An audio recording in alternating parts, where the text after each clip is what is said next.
ভর্তা তো আমরা অনেকেই অনেক রকমভাবে বানিয়ে খাই। তো তারই মধ্যে ২ টি ভর্তার রেসিপি আজ আমি আপনাদের সঙ্গে এই ভিডিওতে শেয়ার করব।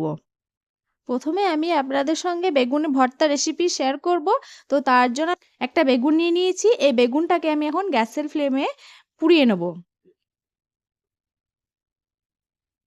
এইভাবে ঘুরিয়ে, ঘুরিয়ে বেগুনটাকে পুড়িয়ে নিতে হবে যাতে বেগুনের চারিদিক ভালোভাবে সেদ্ধ হয়। আর এই শীতে বেগুনের ভর্তা না খেলে পুরো শীতটা যেন খালি খালিই থেকে যায়। তো বেগুনটা দেখুন আমার পোড়া হয়ে গিয়েছে। এবার বেগুনটাকে সাইডে রেখে আমি একটা টমেটো নিয়েছি, টমেটোটাকে পুড়িয়ে নেব। আর বেগুনের সঙ্গে টমেটো না দিলে ভর্তাটা পুরো ফাঁকা ফাঁকাই থেকে যায়। বেগুন ভর্তায় টমেটো দিলে কিন্তু এর স্বাদটা কিন্তু অনেকটাই বেড়ে যায়। তাই আমি একটা টমেটোকে গ্যাসের ফ্লেমটা লো করে পুড়িয়ে নিচ্ছি।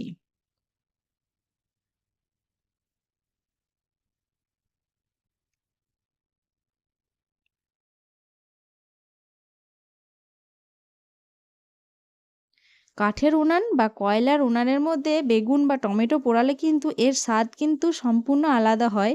কিন্তু এখন কাঠের উনান বা কয়লার উনান প্রচলনটা খুবই কমেই গিয়েছে। তাই আমরা এখন গ্যাসের মধ্যেই এটাকে পুড়িয়ে নিচ্ছি। দেখুন টমেটো আর বেগুন পুড়িয়ে নিয়েছি আর বেগুনের গায়ে খোসাটাকেও ছাড়িয়ে নিয়েছি। এবার এইভাবে বেগুনটাকে না আমি একবার চেক করে দেখে নেব যাতে বেগুনের ভেতরে কোনো পোকা আছে কিনা।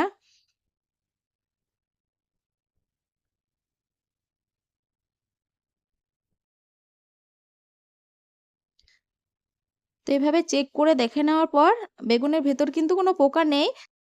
বেগুনের ভেতর পোকা থাকতেই পারে কারণ আমরা বুঝতেও পারবো না। কারণ আমি বেগুনটা কেটে দিলেও বোঝা যায় না।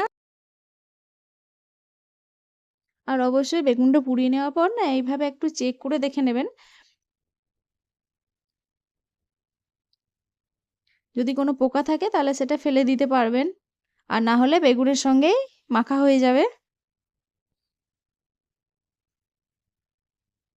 এবার আমি এর মধ্যে দিয়ে দিচ্ছি লবণ, সর্ষের তেল। বেগুন পোড়ার মধ্যে সর্ষের তেল অবশ্যই লাগবে। আর কাঁচা পেঁয়াজ, কাঁচা লঙ্কা কেটে নিয়েছি সেটা আমি এর মধ্যে দিয়ে দিলাম।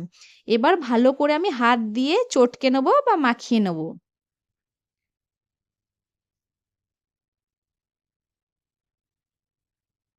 আর এটা মাখাতে, মাখাতেই আমার জিভের মধ্যে জল চলে এলো। কি দারুণ! এটা কিন্তু আপনারা রুটি, ভাত, মুড়ি সবকিছুর সঙ্গেই খেতে পারেন। এটা খেতে কিন্তু দারুণ লাগে। আর দেখুন কত সুন্দর হয়েছে।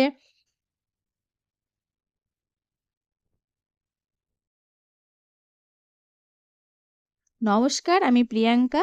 প্রিয়াঙ্কাস হোম ক্রিয়েশনে আপনাদের সকলকে স্বাগত জানাই।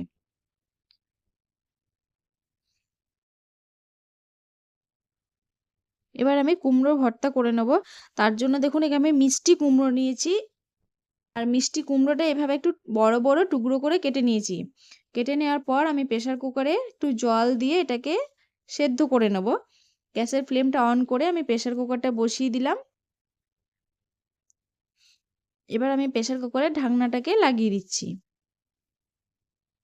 এটা আপনারা ভাতের সঙ্গে দিয়েও সেদ্ধ করে নিতে পারেন বা এভাবে আলাদা করেও সেদ্ধ করে নিতে পারেন।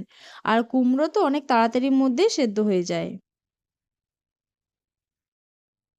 আর ভিডিওটি কিন্তু স্কিপ করে দেখবেন না, পুরো ভিডিওটি দেখার চেষ্টা করবেন। আমার চ্যানেলে নতুন কোনো বন্ধু থাকলে অবশ্যই চ্যানেলটিকে সাবস্ক্রাইব করে পাশে থাকা বেল আইকনটি প্রেস করুন যাতে আমার দেওয়া রেসিপির নোটিফিকেশন সর্বপ্রথম আপনার কাছেই পৌঁছায়।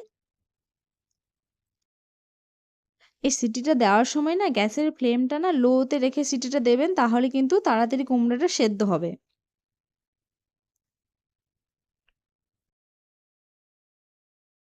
আর যেহেতু ভর্তা বানাবো তাই কুমড়োটাকে না আমি ভালো করেই সেদ্ধ করে নিয়েছি। তার জন্য আমি এখানে প্রায় ২-৩টে সিটি দিয়ে দিলাম।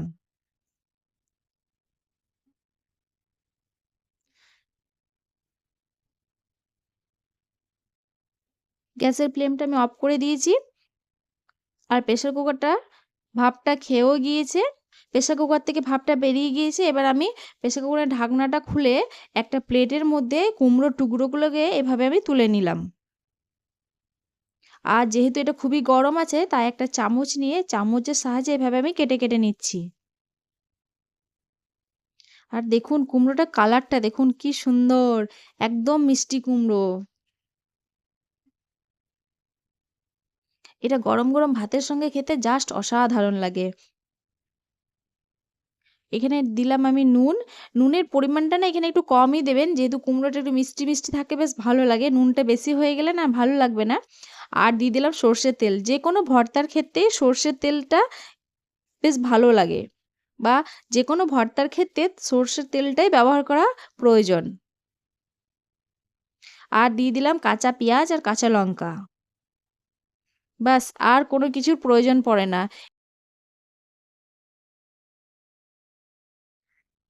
এবার এটাকে আমি হাত দিয়ে ভালো করে মাখিয়ে নেব। গরম গরম ভাতের সঙ্গে এটা কিন্তু খেতে দারুণ লাগে। আজকের রেসিপি আপনাদের কেমন লাগলো অবশ্যই কমেন্টের মাধ্যমে জানাবেন। আর ভালো লাগলে একটা লাইক দিয়ে প্রিয়জনদের সঙ্গে বেশি বেশি করে শেয়ার করবেন। এটা অনেকটাই গরম আছে, হাতে করে মাখানো সম্ভব হচ্ছে না, তাই আমি চামচ দিয়ে একটু ভালো করে মাখিয়ে নিলাম। ব্যাস, কুমড়োর ভর্তা আমার পরিবেশন করার জন্য রেডি। ভালো থাকবেন, সুস্থ থাকবেন। দেখা হবে নেক্সট ভিডিওতে নতুন একটা রেসিপি নিয়ে।